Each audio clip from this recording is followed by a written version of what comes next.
We're now into solving equations, and it says solving linear equations. Simplify the algebraic expression on each side of the equal sign. Collect all variable terms on one side, all numbers or constants to the other side. Isolate the variable and solve. Check your answer. State the solution set. Essentially are the 5 steps to solving an equation, which you probably saw if you took 092. We start out with something that's fairly simple, which is 4x plus 10 equals 12. I'm going to determine, I want to put my x's, I don't know why I chose that pen. I was unhappy with it yesterday. I'm going to put my x's on the left-hand side and my numbers on the right. There's my x. That means I'm going to subtract 10 from both sides, so that 4x equals negative or positive 2. Whoops. Divide both sides by 4, so that x equals 1/2. I'd like that bigger.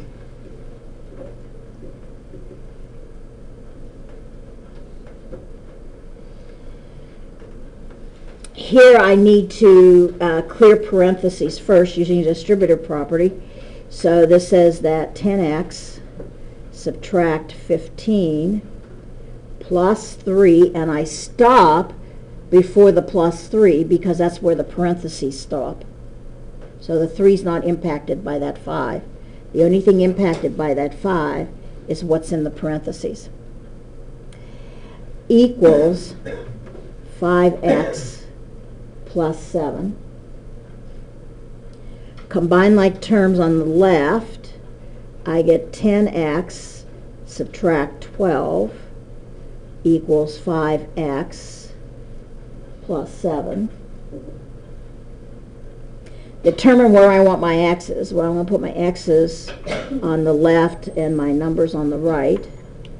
So I'm going to subtract 5x from both sides,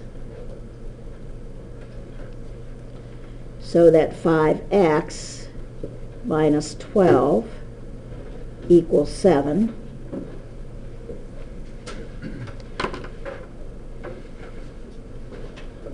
Add 12 to both sides,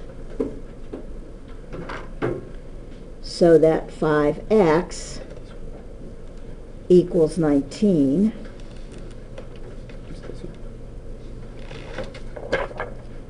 Divide both sides by 5, so your solution set would be x equals 19/5. That's an ugly answer.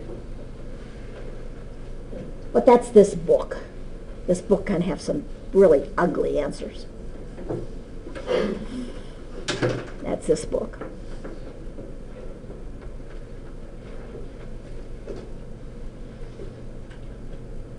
Any questions?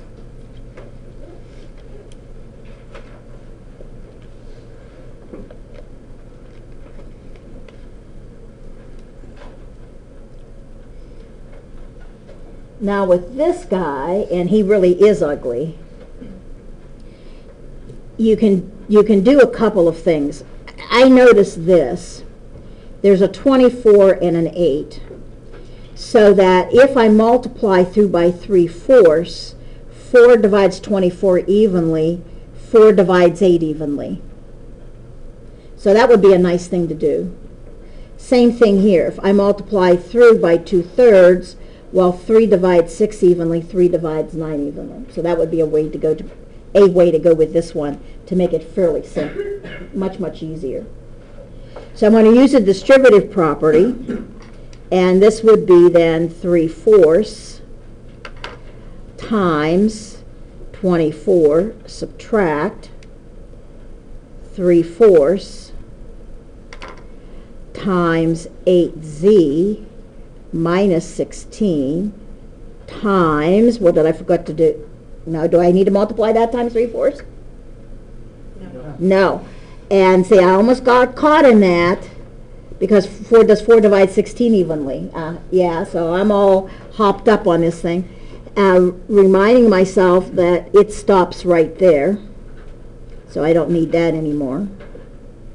So this is going to be equal to negative 2/3 times 6z subtract a negative 2/3 times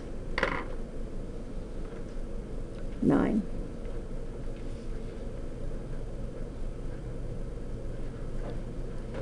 So 4 divides 24 6 times. So this is going to turn into a 3 times 6 minus 4 divides 8 twice. So this is going to be a 2z. So this is going to be 3 times 2z minus 16 equals 3 divides 6 twice. So that gives me a 2z. So that's minus 2 times 2z. We know that a minus and a minus creates a plus. 3 divides 9 3 times. So this is going to be 2 times 3. Now I'm putting in a lot of steps, and you're going to see that I will do that for a while.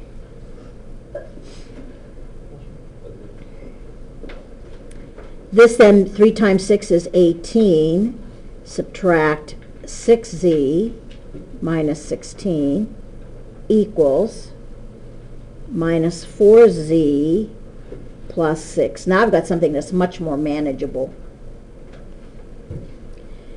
So this is 2 subtract 6z equals minus 4z plus 6. Now I can choose to either move my z's to the left or to the right, or move my z's to the left. And some of you might just say, I'm just going to have everything to the left. I'm going to be a variable person that puts everything on the left.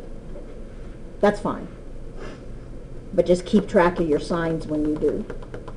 Or you can say, I can just take it either way. I'll decide to put my numbers on the left and my letters on the right, and that'll be fine too.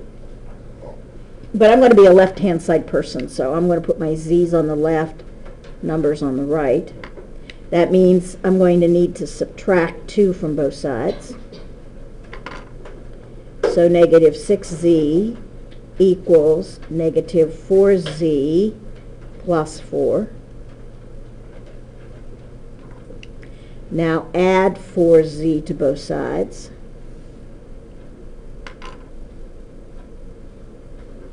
So that negative 2z equals 4.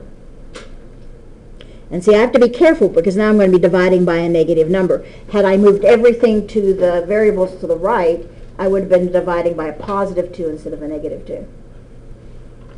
So divide both sides by a negative 2.